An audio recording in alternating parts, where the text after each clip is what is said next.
की फारसी भाषा त्यावेळेस चलनात असताना सुद्धा शहाजीराजांनी जी राजमुद्रा बनवली ती संस्कृत बनवली.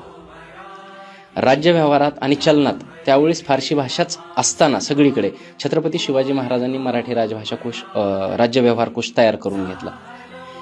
महाराजांनी प्रत्येक ठिकाणी मराठीचा आग्रह केला असं विका राजवाडे सांगतात. आणि त्यांनी एक स्टॅटिस्टिक्स सुद्धा दिलेले ते फार महत्त्वाचं आहे. या पॉडकास्टच्या निमित्ताने मला इथे सांगायला आवडेल की 1630 मध्ये जी मराठी भाषा फक्त 14% वापरली जात होती ती 1670 मध्ये जवळपास 66% इतकी वापरात आली स्वराज्याच्या ह्याच्यामध्ये व्यवहारामध्ये चलनामध्ये.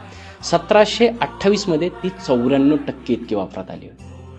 म्हणजे ते झालं कशामुळे? छत्रपती शिवाजी महाराजांनी प्रत्येक ठिकाणी मराठीचा आग्रह धरला. त्यामुळे प्रश्नच पुढे तर इतकी सुंदर लाईन राजवाडेंनी लिहिलेली आहे की छत्रपती शिवाजी महाराजांना हे चांगलंच ठाऊक होतं की जेव्हा परकीय आक्रमण करतात तेव्हा ते फक्त तुमच्या भूमीवरती करत नाहीत, ते तुमच्या भाषेवरती करतात. आणि एकदा का तुमची भाषा तुमच्यापासून सुटली की तुमची संस्कृतीशी नाळ तुटते. आणि एकदा संस्कृतीशी नाळ तुटली की राष्ट्राचा ऱ्हास व्हायला वेळ लागत नाही.